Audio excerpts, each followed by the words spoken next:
a la, a la siguiente. La siguiente era, dice, ¿es el arrebatamiento antes o después de la gran tribulación? Bueno, nosotros somos pre-tribulación. ¿Qué quiere Ok. decir eso? Ajá. Que la iglesia se va antes de la gran tribulación. Ok. De la gran tribulación. Mm. Muchos creen que se va a mediados de la tribulación, otros creen que tenemos que pasar la gran tribulación, pero en mi humilde opinión, según he creído, he oído, ¿verdad? Pienso que nos vamos, hermano, antes de la tribulación. Antes de la tribulación. Porque fíjese lo que decía el mismo versículo que acabamos de leer. Por cuanto has guardado la palabra de mi paciencia. Uh-huh.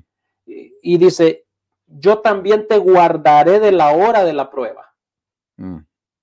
¿Verdad? Y no está hablando de las pruebas aquí en la tierra, porque miramos, los apóstoles fueron mártires. Uh-huh. Y todos aquellos de hoy del siglo, tenemos mártires de hoy del siglo que vivimos nosotros, ya en nuestra era. Uh-huh. Tenemos mártires. Uh-huh. Entonces, ¿a qué juego de la prueba está refiriendo el Señor? Pasamos pruebas duras hay veces. Uh-huh. Uh-huh. Entonces, no se refiere a la época actual que vivimos, se refiere a este tiempo que Él nos guardará, vendrá por su iglesia, ¿verdad? Y va a probar a los moradores de la tierra. Uh-huh. Hay un versículo en la Biblia, pastor, que está aquí en Primera de Tesalonicenses 5:9, si se lo puedo poner la audiencia ahí. Entonces, el arrebatamiento de la iglesia ocurre antes del periodo de la gran tribulación que viene a la tierra. Porque no nos ha puesto Dios para ira, sino para alcanzar salvación por medio de nuestro Señor Jesucristo. No nos ha puesto Dios para castigarnos, Uh-huh. sino que Él vino a salvarnos, a darnos vida eterna. Por eso, cuando morimos, vamos a un lugar, a la presencia del Señor, ¿verdad? Okay. No vamos a un lugar de condenados, Uh-huh. o de estar de espera ahí como esclavos, Uh-huh. porque usted sabe que la alma tiene conciencia, o sea, hay noción. Jesús lo dijo en Lucas 16:18 en adelante, de Lázaro el rico, yo sé que usted conoce, Uh-huh. ¿verdad? Allá en la otra vida se puede sentir, oler, tocar, ver. Correcto. Se puede escuchar. Uh-huh. Entonces, no estamos ahí en un cuarto como muchos he oído que dicen. No. Estamos en la presencia de un lugar muy hermoso, Uh-huh. libres, Uh-huh. pero sin cuerpo. Y eso es lo que sucede en Tesalonicenses. Entonces, Jesús dice, porque no nos ha puesto Dios para ira. Uh-huh. Dice, sino para alcanzar salvación por medio de nuestro Señor Jesucristo, que murió y resucitó de entre los muertos, para que ya seamos, dice que ya, perdón, déjeme retomar aquí, por nosotros, para que ya sea que velemos o que durmamos, vivamos juntamente con Él. Uh-huh. Amén. Uh-huh. Entonces, esta es la esperanza de la iglesia. Entonces, nosotros creemos que nos vamos antes de la iglesia, antes del la gran tribulación, iglesia, y esa es nuestra esperanza, y es lo que nunca debemos de olvidarnos. Por eso no debemos de desanimarnos, no debemos de desistir, debemos de seguir para adelante y no dejar que el mundo nos agobie, no dejar que el mundo nos arrastre, ¿verdad? Estar conscientes de que hemos nacido de nuevo, estamos llenos del poder de Dios.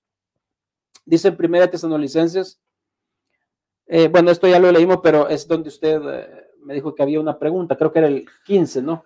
¿Cuál es? Sí, ¿cuál es? Es que ahí donde entra la pregunta que dice el versículo 14, por lo cual os decimos esto en palabra del Señor, nosotros que vimos que habremos quedado hasta la venida del Señor. Y ahí donde entra la pregunta número 6, ¿qué diferencia hay entre el arrebatamiento y la venida del Señor? Bueno, vamos a ver en eso.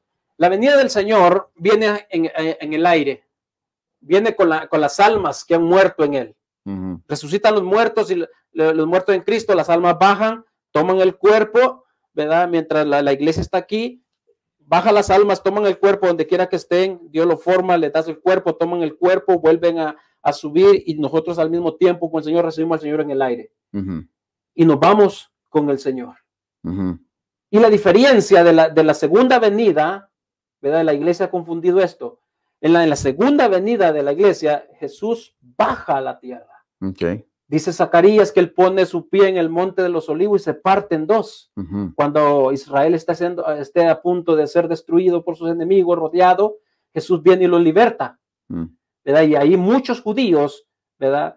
se convierten a Yahshua, como le llaman los judíos, Ujú. se convierten a Jesús. Y esa es la iglesia que es perseguida, porque acuérdense que estos son los 144,000 judíos que habla el Apocalipsis, que ellos van a terminar después que se ha ido la iglesia, ellos son los que van a terminar de evangelizar al mundo. Entonces, esa es la iglesia que va a perseguir el anticristo, ¿verdad? Porque he oído que muchos confunden que esa es la iglesia actual, pero no, la iglesia, esa es la iglesia, los judíos que van a evangelizar el mundo, porque los judíos en ese momento, cuando Cristo regresa en la segunda venida con nosotros, porque ahí es donde regresa Cristo con nosotros. Déjame leer ese versículo. Bueno, entonces, ¿el arrebatamiento es un suceso aislado de la segunda venida?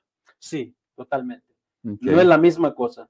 El arrebatamiento es un evento separado de la segunda venida, porque cuando Cristo se va a la iglesia, dice Apocalipsis 19:7, bienaventurados y santos los que son llamados a las cenas de la boda del Cordero, y esa cena de la boda del Cordero es celebrada en el cielo, no aquí donde Cristo se casa con la iglesia.